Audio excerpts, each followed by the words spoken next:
குருவே சரணம். எல்லாருக்கும் வணக்கம். வெல்கம் டு கதையின் காரணம். கதைக்குள்ள போலாம். ஒரு ராஜா அவரோட 3 சன்ஸை ஒரு நாளைக்கு கூப்பிட்டு சொன்னா, எனக்கு ரொம்ப வயசாயிடுத்து, அடுத்த ராஜா யாருன்னு நான் செலக்ட் பண்ண போறேன். ஃபர்ஸ்ட் சன் தான் ராஜா ஆனும் அப்படிங்கிற அந்த ரூல்ஸ் எல்லாம் நான் ஃபாலோ பண்ண போறதில்ல.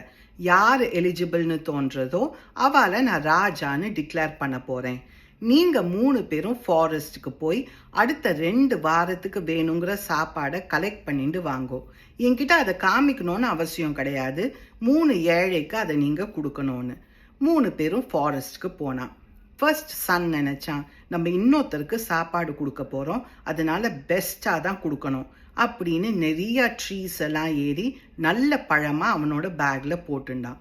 2வது சன் நினைச்சான், இன்னொருத்தருக்கு தானே நம்ம கொடுக்க போறோம் அப்படின்னு கீழே விழுந்த எல்லா ஃப்ரூட்ஸையும் பேக்ல போட்டுண்டான். அதுல நிறைய டாக்ஸிக்கா இருந்தது, சிலதெல்லாம் அழுகி போயிருந்தது. எதுவுமே அவன் கண்டுக்கல.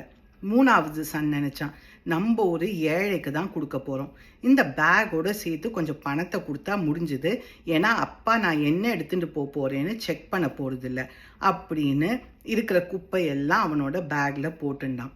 3 பேரும் பேலஸ்க்கு போனோன்னு ராஜா சொன்னா, நான் சொன்ன அந்த 3 ஏழை நீங்க தான். நீங்க கொண்டு வந்த சாப்பாடை நெக்ஸ்ட் 2 வீக்ஸ்க்கு நீங்க சாப்பிடணும்னு. ஃபர்ஸ்ட் சன் தான் ரொம்ப என்ஜாய் பண்ணி அந்த ஃப்ரூட்ஸ் எல்லாம் சாப்பிட்டான். அவன் தான் நெக்ஸ்ட் கிங் ஆனான். ரொம்ப நல்ல ஸ்டோரி. நம்ம இன்னொருத்தரை பற்றி என்ன நினைக்கிறோம், அவளுக்கு என்ன பண்ணுறோமோ அது நம்மளுக்கு டெஃபினட்டாக திரும்பி வரும். நம்ம நல்லது நினச்சி நல்லது பண்ணினாக்க நம்மளுக்கு நல்லது நடக்கும். கெட்டது நினச்சி கெட்டது பண்ணினாக்க ரிவார்டாக நம்மளுக்கு கெட்டது தான் நடக்கும். நீங்கள் வேறு ஏதாவது இந்த ஸ்டோரியிலேருந்து லேர்ன் பண்ணாக்க கமெண்ட் பண்ணுங்கள். Let's share our thoughts. Have a good day. குருவே சரணம்.